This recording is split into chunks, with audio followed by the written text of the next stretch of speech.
Good morning students, how are you all? Welcome to my channel. Today I am going to teach you physics portion of science of class 9th, and chapters we have to cover that are motion, forces and laws of motion, gravitation and flotation, work and energy and sound. And today I am going to teach you first chapter of physics, that is motion. So today we will cover these topics: introduction to motion, rest and motion, concept of relative motion, types of motion, physical quantities, distance and displacement. So first we will discuss about the introduction of motion. So what is motion? Motion is basically what? It is movement. Means change of position from one place, from a place to another place. Suppose a person is standing over here, okay, at a position A, and he has traveled some distance, reaches to point B. So he has traveled some distance, he has moved some distance, he has changed his position. So we can say that the person has done motion. Okay, तो हम क्या कहेंगे? Person किस में है? Motion में. एक person जो अपनी पोजीशन चेंज कर रहा है फ्रॉम ए टू बी, तो हम क्या कहेंगे? पर्सन किस में है? मोशन में. Okay, now coming to the point of rest.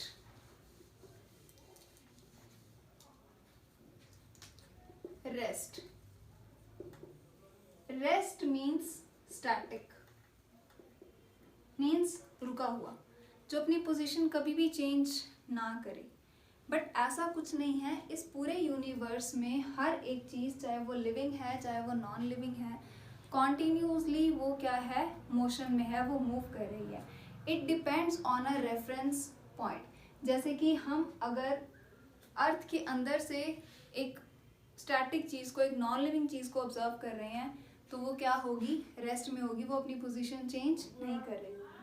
वही अगर हम बात करें किसी, अगर हम अर्थ के अंदर स्पेस से देखें, तो स्पेस से अगर हम अर्थ में किसी ऑब्जेक्ट को देखें, तो अर्थ कॉन्टिन्यूसली मूव कर रही है, तो हम ये समझ सकते हैं कि अर्थ के अंदर की चीज़ें भी क्या कर रही होंगी? मूव कर रही होंगी. ठीक है, तो ऐसी कोई भी चीज़ नहीं है पूरे यूनिवर्स में जो किस में हो? रेस्ट में हो. हमेशा चीज़ किस में रहेगी? मोशन में. रेस्ट और motion both are relative terms. Relative terms कैसे? This is a train A. Suppose two persons are sitting in the train, okay, and their position are considered as position 1 and position 2. Train is not moving it. Train अभी नहीं चल रही. कुछ time बाद क्या किया? Train ने चलना स्टार्ट किया. जब ट्रेन चलना स्टार्ट कर रही है, सपोज आफ्टर 10 मिनट्स, 10 मिनट के बाद ट्रेन की पोजीशन चेंज हो जाती है. ट्रेन यहाँ पहुंच जाती है. पैसेंजर्स बैठे हैं ट्रेन में, ठीक है, उनकी पोजीशन क्या रहेगी आपस में? 1 और 2. Here is a platform and a person is standing on a platform. Okay, ये हमारा क्या है? प्लेटफॉर्म. सो इनिशियली इस पर्सन के अकॉर्डिंग ये दोनों पर्सन पहले कौन सी पोजीशन पे थे? यहाँ थे पहले. ठीक है, कुछ टाइम बाद इसी पर्सन के अकॉर्डिंग ये दोनों कहाँ पहुँच गए? अब इस पोजीशन पर पहुँच गए. तो इन दोनों की पोजीशन इस पर्सन के विद रिस्पेक्ट में क्या हो गई? चेंज हो गई. तो ये क्या हुए? इस पर्सन के अकॉर्डिंग मोशन में. क्यों? इन दोनों पर्सन्स ने अपनी पोजीशन क्या कर ली? चेंज कर ली. तो हम कहेंगे कि इस पर्सन के अकॉर्डिंग ये दोनों पर्सन किस में है? मोशन में है.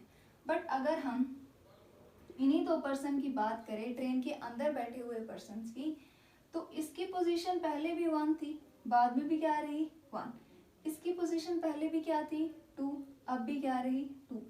आपस में क्या इन्होंने अपनी कोई भी पोजीशन चेंज की? नहीं की। तो हम कह सकते हैं कि ट्रेन के अंदर बैठे हुए जो पैसेंजर्स हैं उनकी पोजीशन एक दूसरे के विद रिस्पेक्ट टू में चेंज नहीं हुई। तो ये दोनों क्या हुए? आपस के विद रिस्पेक्ट टू में। तो ये दोनों पर्सन्स क्या हुए? रेस्ट में, क्योंकि इन दोनों ने एक दूसरे के हिसाब से अपनी पोजीशन चेंज नहीं की। पहले इन दोनों की पोजीशन 1 एंड 2 थी और कुछ टाइम बाद आफ्टर 10 मिनट्स भी इनकी पोजीशन क्या रही? Position 1 and position 2। बट जो पर्सन प्लेटफॉर्म पर खड़ा इनको देख रहा है उसके अकॉर्डिंग इनकी पोजीशन में क्या आया है? चेंज आया है। तो हम कहेंगे इस पर्सन के विद रिस्पेक्ट टू में ये दोनों पर्सन ने क्या किया? मोशन किया। बट आपस में ये दोनों पर्सन क्या रहे? एक दूसरे के विद रिस्पेक्ट टू में ये पर्सन क्या रहे? रेस्ट स्टेट में। Okay, I hope you understood all the first 3 topics. Next we are going to study types of motion. Basically so many types of motion are there.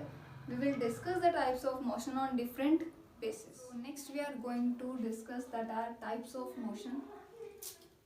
On the different basis we have to study different types of motion. On the basis of path there are 4 types of motion.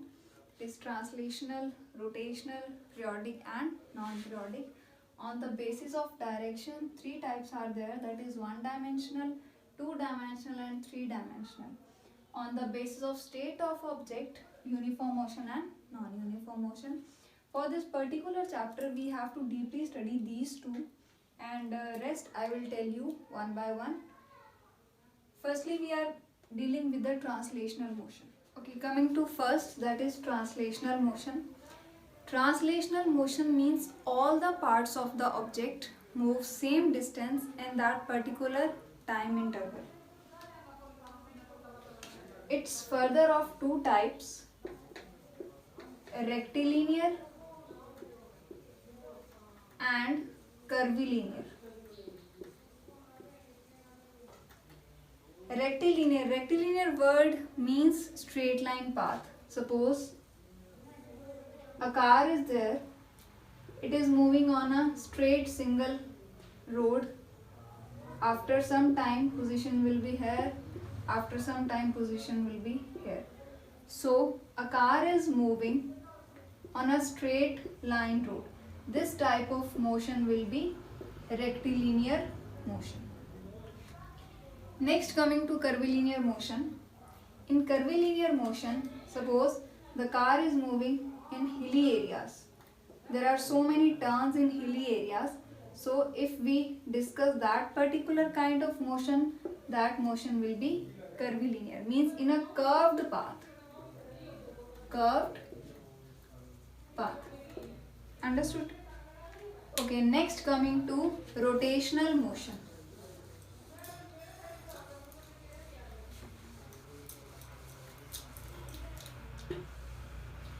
Rotation word means moving on its own axis. Rotational motion. Rotational motion means when an object moves on its own axis. Can you give me the example of rotational motion? Yes. Everyone knows about Earth's rotation. Earth rotates on its own axis continuously like this. Okay, this is the axis of Earth and Earth is continuously rotating in its position. That particular type of motion is rotational motion. Or I can give you the example like a person is holding a thread and a stone is tied to that. Suppose he is having a thread and he is rotating that thread and stone is tied over it, so what type of motion will be there? Like this will be the axis and the stone is rotated in this way. Okay, so that type of motion is known as rotational motion. Coming to next, that is periodic motion. In periodic motion, the word itself, it is telling its meaning. Periodic means after a certain period. Periodic motion means after a certain time, after a regular time interval, when the motion is repeated. Motion is repeated after a regular time interval.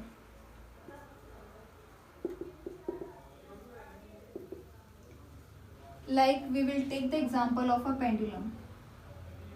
This is the string of pendulum. This is metallic bob. What happens when pendulum moves? This bob moves up to its extreme position of one side. Extreme position. Okay, after some time it comes to its mean position. कुछ देर बाद क्या है, ये अपनी mean position पे वापस आता है. उसके बाद दूसरे तरफ की जो एक्सट्रीम पोजीशन है वहां पहुंचता है और उसके कुछ टाइम बाद फिर अपनी मेन पोजीशन पर क्या है, वापस आ जाता है. तो हम कह सकते हैं कि इसका मोशन पहले इधर, उसके बाद वापस मेन पोजीशन, देन अगेन इस तरफ, वापस मेन पोजीशन, फिर इधर, फिर मेन पोजीशन, फिर इधर, फिर मेन पोजीशन. तो हम कह सकते हैं कि एक पर्टिकुलर टाइम इंटरवल के बाद जो बॉब का मोशन है वो क्या हो रहा है, कॉन्टिन्यूसली रिपीट हो रहा है. So that particular type of motion is known as periodic motion. Coming to next, that is non periodic motion. उसमें क्या होगा, नॉन पीरियोडिक मोशन में जो पोजीशन है वो क्या नहीं होगी, मोशन क्या नहीं होगा, रिपीट नहीं होगा. Motion is not repeated. किसमें, नॉन पीरियोडिक मोशन में. अंडरस्टूड.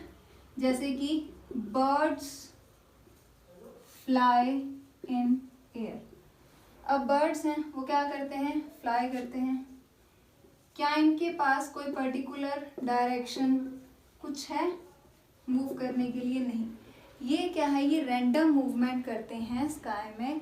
इनकी कुछ पर्टिकुलर मूवमेंट नहीं है, कुछ रेगुलर टाइम इंटरवल नहीं है जिसके अकॉर्डिंग ये चलें या फिर अपने मोशन को क्या करें, रिपीट करें. सो that particular motion will be non periodic, जिसमें कुछ रेगुलरिटी नहीं है, कुछ रिपीटिशन नहीं है मोशन का. So that motion will be non periodic motion. Okay, coming to next basis, that is on the basis of direction of motion. On the basis of direction. Direction के basis पे 3 types थे. One dimensional means we would have only one variable to mention the motion, just like a car. A car is moving in a straight line, so we have only one variable that will be expressed from left to right. Okay, so only this type of motion which will have one variable, जिसमें कि सिर्फ एक particular direction mention है, तो उस type का motion कैसा होगा, one dimensional. Next is two dimensional. Two dimensional में हम क्या करेंगे, हम 2 वेरिएबल काउंट करेंगे. जैसे कि मैंने अभी आपको पहले एग्जांपल दिया था कि अगर कार जो है वो हिल्स पर या फिर माउंटेन्स पर मूव करती है तो उस टाइम हमारे पास एक पर्टिकुलर पॉइंट के ऊपर 2 वेरिएबल होते हैं. ठीक है, एक तो वाई एक्सिस और एक एक्स एक्सिस। तो जब हमें दो वेरिएबल चाहिए मोशन को डिस्क्राइब करने के लिए, that type of motion will be two dimensional. Coming to third type, three dimensional motion. Three dimensional motion means, for example we take the example of birds. ठीक है, बर्ड्स जो है वो स्पेस में मूव करते हैं विदाउट एनी पर्टिकुलर डायरेक्शन। तो उनके पास कोई डायरेक्शन नहीं होती, तो वहाँ बहुत सारे वेरिएबल्स काउंट हो सकते हैं। तो हम उस टाइप के मोशन को क्या लेते हैं, three dimensional motion. Okay, coming to our last basis of types of motion which we have to study deeply, that is uniform and non-uniform motion. Uniform and non-uniform motion. Okay, now uniform, what is uniform? जब भी हम लोग school जाते हैं तो हमें क्या where करना होता है, यूनिफॉर्म वेयर करना होता है। यूनिफॉर्म वर्ड मीन्स एक जैसा। ठीक है, तो यूनिफॉर्म क्या है, जैसे मैं आपको एक एग्जांपल देती हूँ कि एक कार है।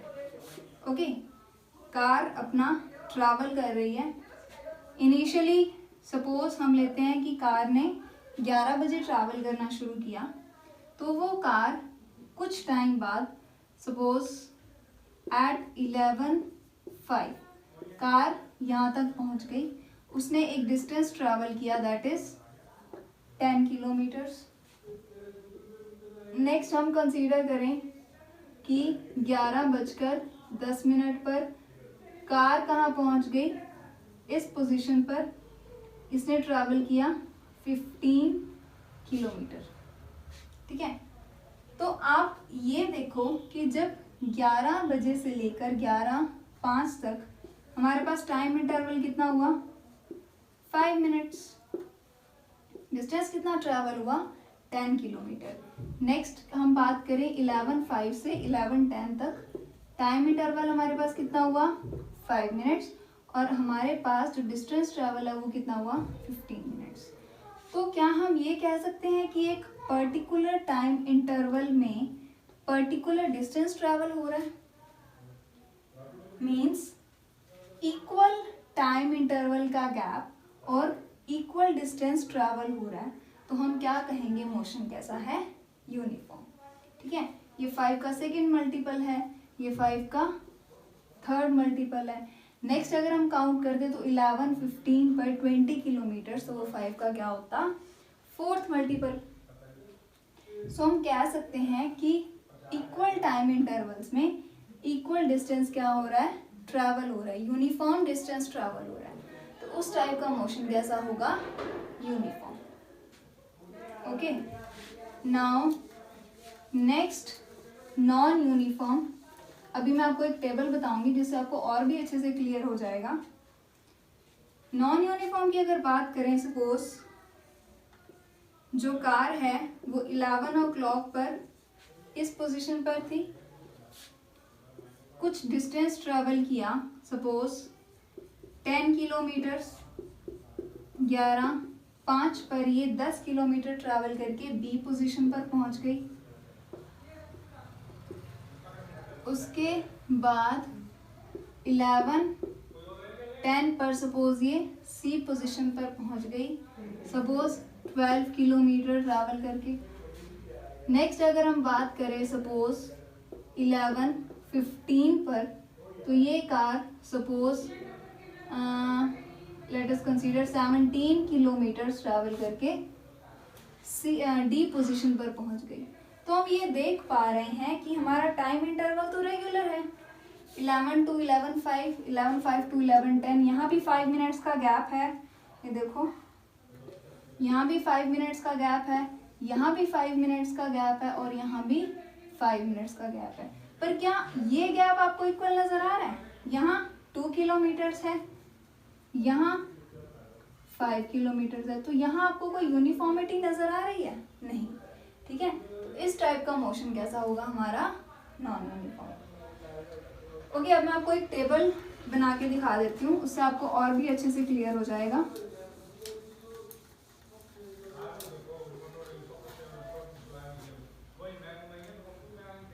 एक हम टेबल बना रहे हैं जो कि एक्सप्लेन करेगा टाइम वर्सेस डिस्टेंस।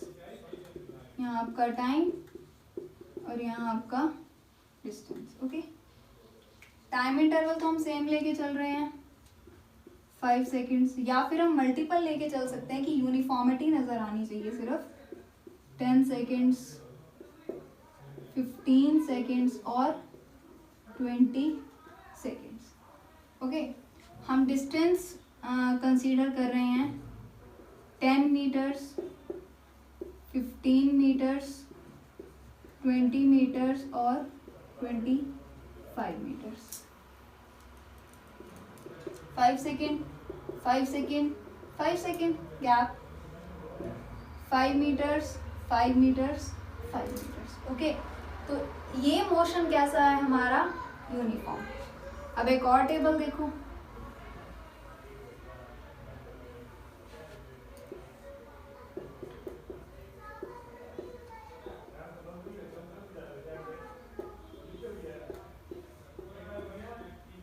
सपोज हम टाइम इंटरवल सेम लेके चल रहे हैं 5 सेकेंड्स, 10 सेकेंड्स, 15 सेकेंड्स और 20 सेकेंड्स। 10 मीटर्स, 12 मीटर्स, 17 मीटर्स और सपोज 20 मीटर्स। ठीक है, यहाँ हमें इंटरवल क्या मिल रहा है? Same 5 second, 5 second, 5 second, but यहाँ 2 मीटर्स, 5 मीटर एंड 3 मीटर्स। यहाँ कोई हमारा गैप यूनिफॉर्म नहीं है, तो हमारा जो नीचे वाला टेबल है वो एक्सप्लेन करेगा नॉन यूनिफॉर्म मोशन को, और हमारा फर्स्ट टेबल एक्सप्लेन करेगा यूनिफॉर्म मोशन को। आई होप आप लोगों को टाइप्स ऑफ मोशन बहुत अच्छे से समझ आ गया होगा। ओके, नेक्स्ट हम कंटिन्यू करेंगे फिजिकल क्वांटिटीज को।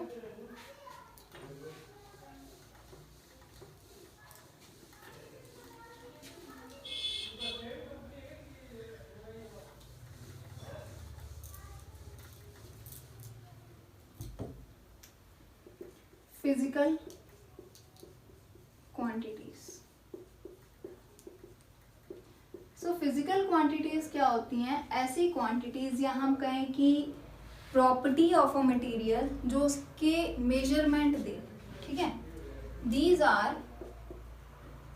Property of material to be quantified. मतलब अगर हमें उसको एक्सप्रेस करना है, उसको क्वांटिफाई करना है, उस मटेरियल की प्रॉपर्टीज जो हैं उनको हम क्या कहते हैं? Physical quantities. बेसिकली ये दो टाइप की होती हैं। फर्स्ट क्या है हमारे पास? स्केलर क्वांटिटीज, और सेकंड क्या है? Vector quantities. Now scalar quantities, कोई भी क्वांटिटी है फिजिकल क्वांटिटी, तो हमें उसको एक्सप्रेस करने के लिए दो चीजें चाहिए, numerical value plus unit. Okay, numerical value को हम क्या बोल देते हैं? मैग्नीट्यूड भी बोल देते हैं। क्या बोल देते हैं? मैग्नीट्यूड।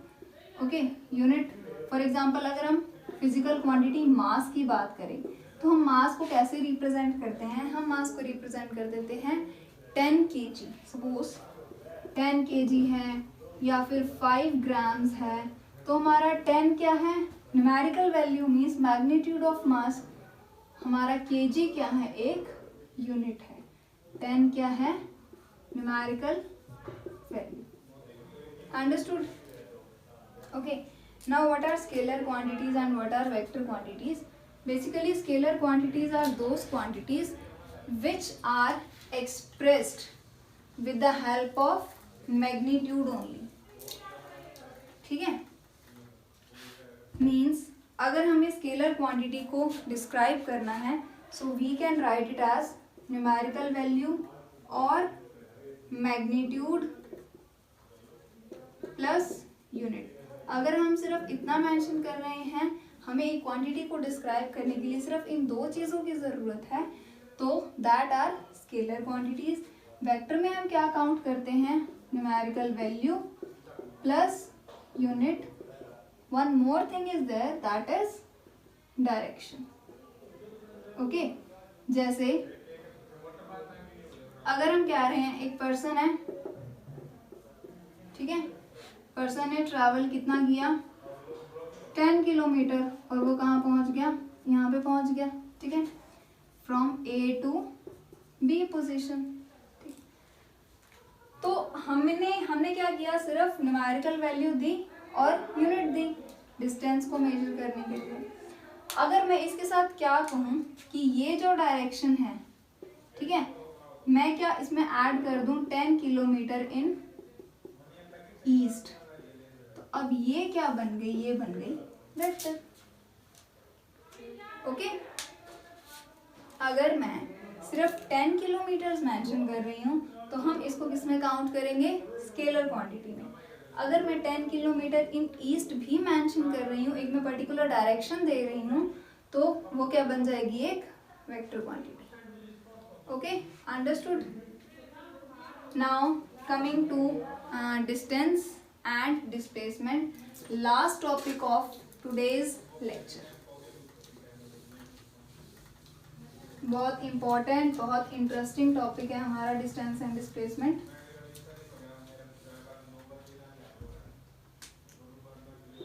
Distance and displacement.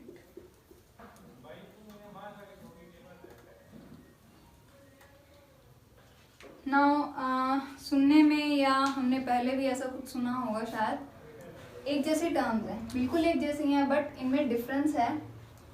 देखो जो डिस्टेंस है ना, this is actual length of the path covered. Okay, और जो डिस्प्लेसमेंट है ना, ये है शॉर्टेस्ट डिस्टेंस। ओके, जो बहुत छोटा होगा, जो सबसे छोटा होगा, दैट इज डिस्प्लेसमेंट। जैसे person, okay, he is standing at position A and after some time he has reached at position B। मैं थोड़ा सा इसको अलग कर देती हूँ।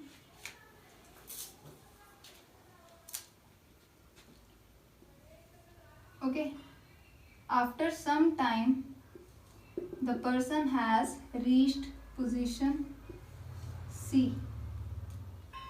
and at last he has reached position D। Okay, so A, B, C, D, these are the positions। Okay, the distance between A and B, suppose 10 kilometers, it is suppose 10 kilometers and 10 kilometers।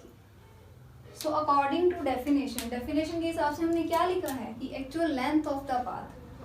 actual length मतलब उसने कहाँ से कहाँ travel किया है, person ने A से B तक, फिर B से C तक, C से फिर D तक। ओके, A से B तक कितना गैप हुआ हमारा 10 किलोमीटर्स, B से C कितना गैप हुआ 10 किलोमीटर्स, C से D कितना गैप हुआ 10 किलोमीटर्स।